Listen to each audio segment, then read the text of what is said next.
Hey YouTube, Kira Qualia here, bringing you all my Shadowverse Evolve Chess Runecraft deck for post-Gods of the Arcana. We got some new support for the deck used by Shion Otosaka in the Shadowverse Flame anime. A very awesome deck that focuses on followers after the chess pieces on a chessboard, with our main go-to boss monster being Mystic King, this follower being a powerful one to evolve into, being able to then just call back a bunch of other different chess followers from the discard, and then being able to make use of them as well. So very happy with this deck. I've played it for a good while now and very happy with the new support as well. So without further ado, let's go ahead and get started with the deck profile. So for the followers, we're running 3 copies of Mystic King. It costs 2 to evolve this follower. You put another chess follower on your field into the owner's cemetery to select an enemy follower on the field and deal it 5 damage. For the rest of this turn, this card's cost ability can't be used except for evolve. So this basically means when you evolve it, you can't use the ability again, but it gives you that option of being able to just deal damage to a bigger threat on your opponent's field, and then set up the evolved form of Mystic King as well. We're also running 3 copies of Milady Mystic Queen, with this follower being your go-to backup for more setup in the deck, needing 1 to evolve and being able to, with its fanfare, summon a magical pawn token and put a magical pawn token into your EX area. The magical pawns are our go-to token that we set up with a 2 attack, 1 defense token to call out with a 1 of cost. Being able to set up 2, 1 in the EX area and 1 on the field, just gives you more options for these summons, and then being able to evolve Milady Mystic Queen as well into her evolve form for dealing damage to your opponent's own followers on their field as well. We're also running 3 copies of Magical Bishop, one of the more defensive cards for our follower lineup. You put a magical pawn token into your EX area for its fanfare. At the start of your end phase, if there's another chess follower on your field, you deal 1 damage to each enemy leader and give your leader +1. So just more of the recovery option, as I mentioned before, and then just being able to set up more magical pawns as well in your EX area.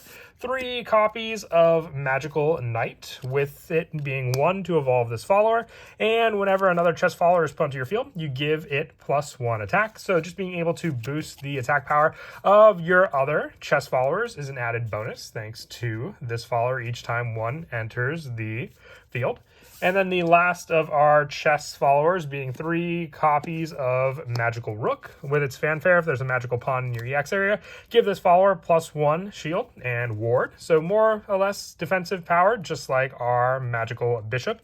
Being able to set up more magical pawns, so you could always have plenty of magical pawns to use, whether they be on your field or your EX area. And then the ward option just for defense against your opponent as well. With the last follower we run in the deck just being 3 copies of Merlin, for a cost of 2 to evolve, and then fanfare being able to search our deck for a spell, reveal it, and add to your hand. Makes use of the good majority of the spells we run in the deck, and being able to help to set up our big go-to spell with its newest addition from Gods of the Arcana, being Checkmate. We're running 3 copies of this as well. You banish this card from your cemetery, select the Mystic King on your field, and give it Storm. So being able to have your Mystic King attack on the turn it was played makes it all the more of a threat to our opponent, and being able to have this card be the banish play from the cemetery. The main play when you activate this spell is to deal each enemy follower on the field damage equal to the number of chess cards in your cemetery. So the more you have set up, the more damage you can just deal all across the board with your many different chess followers thanks to this card.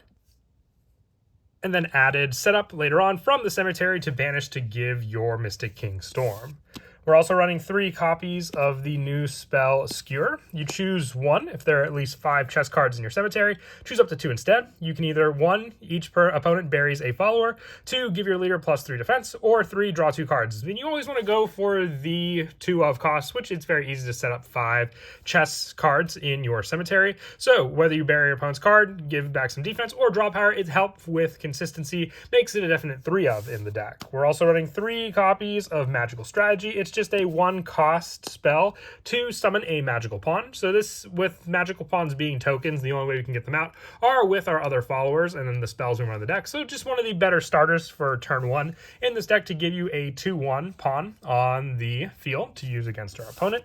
3 copies of Check, With this card, you select an enemy follower on the field, deal it 4 damage, and look at the top 3 cards of your deck. Reveal a chess card with different name from this card from among them. Add to your hand, put the remaining cards on the bottom of the deck in any order. So with the fact that we've gotten more chess cards and can go for more and more of a pure build, this card just becomes more and more relevant with that added setup. And then once again, just damage to our opponent's followers on top of the additional power it can provide. And also 3 copies of Blitz. You select an enemy follower on the field, deal it X damage. X equals the number of cards. Name magical pawn on your field, +2. So it's already a 2 of damage. Just additional magical pawns makes it all the bigger of a 1-cost spell for destruction against our opponent's followers. And the last of the new spells being the 3 copies of Gambit. You summon a magical pawn token, give it +1 attack and rush. If there are at least 5 chess cards in your cemetery, search your deck for a chess follower that costs 4 less. Summon it and shuffle the deck. So once again, a great 2 of cost count, because then we get the magical pawn, and then we can also just use it to summon out Milady Mystic Queen for a free of cost to then provide another pawn on the field and one in the EX area. And then the rest of the spells being the 2 copies of Magic Missile. You select an enemy follower on the field, deal 2 damage, and draw a card. So just once again, a 3-cost damage spell for draw power as well. You want to make sure you maintain hand consistency in this deck. I'd say it's one of the biggest weaknesses of this deck when you lose to that hand consistency. And then the last of our spells being 1 copy of Angelic Snipe and the 1 copy of Wilchbolt. Just more additional cards to provide damage against our opponent, and then having additional, draw power if it was an evolved follower that we dealt damage to with Witch Bolt.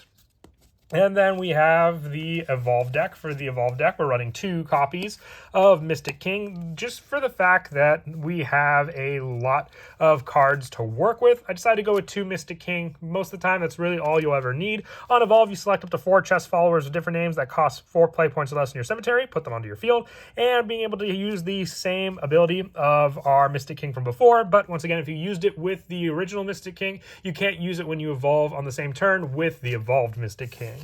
We're also running 3 copies of Milady Mystic Queen. On Evolve, you select an enemy follower on the field, deal it X damage. X equals the number of chess followers on your field. So the more chess followers you have, the bigger damage you can use when you evolve your Mystic Queen into her evolved form. 3 copies of Magical Knight as well with this card. On Evolve, you summon a magical pawn token. Whenever another chess follower on the field is put to your field, give it +1 attack. So it's just a faster pace for the Magical Knight to then be able to play a pawn token on top of the added setup that it was able to do before for its own skill. With the last cards in our Evolve deck just being the 2 copies of Merlin. As I mentioned before, just the ratios for the different numbers in the Evolve deck was the most difficult thing to figure out. I run 2 Merlin. Sometimes I was considering mixing back and forth with a 3 of count for 2 Magical Knights, but at the moment just testing this because then it gives me the option to play a spell that costs 3 play points or less in the cemetery and play it for 0 cost points. But that is it for the